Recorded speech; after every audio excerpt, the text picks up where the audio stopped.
தேசிய ஜனநாயக கூட்டணியில அம்மா தொகுதிகள் ஒதுக்கீடு செய்து ஒப்பந்தம் கையெழுத்தாகி இருக்கக்கூடிய சூழ்நிலையில தற்போது அம்மா மக்கள் முன்னேற்ற கழகத்துடைய பொதுச் செயலாளர் திரு டிடிவி தினகரன் நம்மிடையே இணைந்திருக்கிறார். அவரிடம் ஒரு சில கேள்விகளை கேட்கலாம். வணக்கம். நீண்ட கிட்டத்தட்ட ஒரு 9 ஆண்டுகள் கழித்து அதிமுக தலைமை அலுவலகத்துக்கு வருகை தந்திருக்கிறீங்க. எப்படி உணர்றீங்க? அம்மாவுடைய அலுவலகத்துக்கு வந்திருக்கோம். அன்றைக்கு இந்த கட்சியில ஒரு நிர்வாகியா உறுப்பினராக வந்திருக்கேன். இன்றைக்கு தோழமை கட்சியாக அம்மாவின் பெயரில் அம்மா மக்கள் முன்னேற்ற கழகம் அம்மாவுடைய திருவுருவத்தை தாங்கி இருக்கின்ற கொடியோட இருக்கின்ற கட்சியின் பொதுச்செயலாளராக வந்திருக்கேன். மற்றபடி அம்மாவுடைய அலுவலகம் இது. அம்மாவுடைய பிரசன்ஸை எங்களால் உணர முடிகிறது. நாங்கள் எல்லாரும் மகிழ்ச்சியாக இருக்கோம். இன்னைக்கு கூட்டணியில உங்களுக்கு 11 தொகுதிகள் ஒதுக்கீடு செய்யப்பட்டிருக்கு. நிறைவா நீங்க ஃபீல் பண்றீங்க? அதாவது 100 தொகுதி கொடுத்தாலே நிறைவு வராது இல்ல.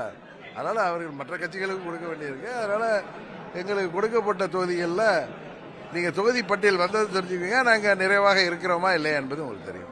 ஏற்கனவே கடந்த தகுதி இழந்த எம்எல்ஏக்களுக்கு அவர்களுக்கு ஏதாவது ஒரு வகையில நான் நியாயம் செய்ய வேண்டும் சொல்லி உங்களுடைய விருப்பத்தை நீங்க பல முறை சொல்லியிருந்தீங்க. அதை நிவர்த்தி செய்ய முடியுமா? பெரும்பாலானவர்களுக்கு இந்த தேர்தலில் வாய்ப்பு கிடைத்திருக்கு.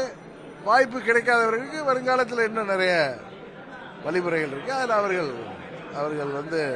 அவர்களுக்கு நான் எனது கடமை செய்வேன். திமுக கூட்டணியில அதிகமான கட்சிகள் இருக்கு. ஓட் ஷேர் அடிப்படையில் பார்க்கும்போது கிட்டத்தட்ட 50% வாக்குகள் எங்களுக்கு கிடைக்கிற மாதிரி இருக்கு. ஆனா அதிமுக அந்த அளவு வலுவான கூட்டணி அமையலன்னு ஒரு விமர்சனம் முன்வைக்கப்படுது. அந்த விமர்சனத்தை எப்படி பார்க்க?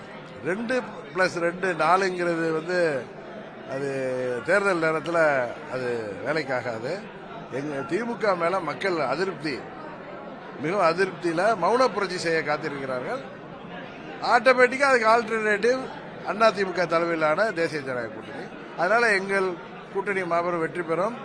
மற்ற புதிய கட்சிகளாலோ புதிய வரவுகளாலோ புதிய கூட்டணிகளாலோ எந்த பாதிப்பும் எங்களுக்கு இருக்காது என்பதை நீங்கள் தேர்தல் முடிவுகளில் தெரிந்து கொள்ளுங்கள். விஜய் ஒரு மிகப்பெரிய ஒரு சக்தியாக வளர்ந்து வேற நீங்களே பல இடத்துல கன்ஃபர்ஸ் பண்ணிருக்கீங்க.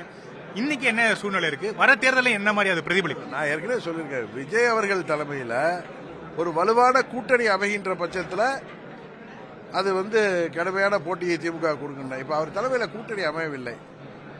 இங்கே அதிமுக தலைமையில் தேசிய ஜனநாயக கூட்டணி வலுவாக அமைந்திருக்கிறது. திமுக மேல் உள்ள அதிருப்தியை வாக்காக மாற்றக்கூடிய சக்தியாக அதிமுக தலைமையிலான எங்கள் கூட்டணி இருக்கிறது. அதனால் நாங்கள் உறுதியாக இந்த முறை மாபெரும் வெற்றி பெறும். கூட்டணியில் இடம்பெற்றிருக்கக்கூடிய தலைவர்கள்லாம் தனித்தனியாக டெல்லிக்கு செல்வதெல்லாம் ஒரு விமர்சனம் முன்வைக்கப்படுது. இதை எப்படி பார்க்கலாம்? நீங்க சின்ன பிள்ளை மாதிரி விமர்சனம் பண்றீங்க. எல்லாம் ஒன்னா கை கோத்துட்டு ஒரே பிளைட்ல போகணுமா என்னன்னு தெரியல எங்களுக்கு. அவர்கள் இங்க வருகிறார்கள். பியூஷ் கோயல் எத்தனை முறை செல்றாருங்க. நாங்களே அங்கே செல்ல வேண்டிய வேலையில் இருப்ப செல்றோம். அங்க மாண்புமிகு அமித்ஷா அவர்கள் நினைத்த போதெல்லாம் அங்க வர முடியாது. இப்ப இந்த காலகட்டத்தில் அவர் பொதுவாகவே பணி அதிகம். இந்த காலத்தில் அவர் வேலை போல அதிகம். அதனால எங்களை அழைத்த போது அங்கே சென்றேன். நான் நீங்க சொல்ற மாதிரி அன்னைக்கு நான் ஒண்டி போனேன். வேற யாரும் வரல. அன்புமணி அவர் கூட பதில் சொல்லிக்காரு.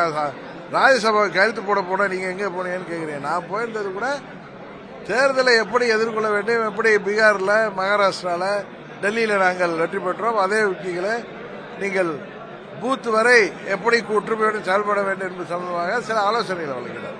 அதனாலதான் சென்றிருந்தேன். வேற ஒன்றும் கிடையாது. இதெல்லாம் சுமூகமாக பேச்சுவார்த்தை நடைபெற்று இன்றைக்கு சுமூகமாக அமமுகவிற்கு தொகுதி பங்கீடு நடந்திருக்கிறது. எந்தெந்த தொகுதிகள் என்பதும் எல்லாம் ஒரு மாதிரி ஃபைனல் ஆயிட்டு அதெல்லாம் அண்ணன் இபிஎஸ் அவர்கள் அறிவிப்பார். 11 தொகுதிகளுக்கான வேட்பாளர் எப்ப சார்? அதாங்க அவர் அண்ணன் இபிஎஸ் அறிவிப்பாரு. அதுக்கப்புறம் நான் வேட்பாளர் அறிவிப்பேன். தொகுதியை அதிமுக தான் அறிவிப்பாங்க. அதை எடுத்து நான் எங்க வேட்பாளர்களை அறிவிப்பேன். பிரச்சாரம் எப்ப சார்? எல்லாம் முடிஞ்சது. நாமினேஷன் முடிஞ்சது தானே போகும் சார்.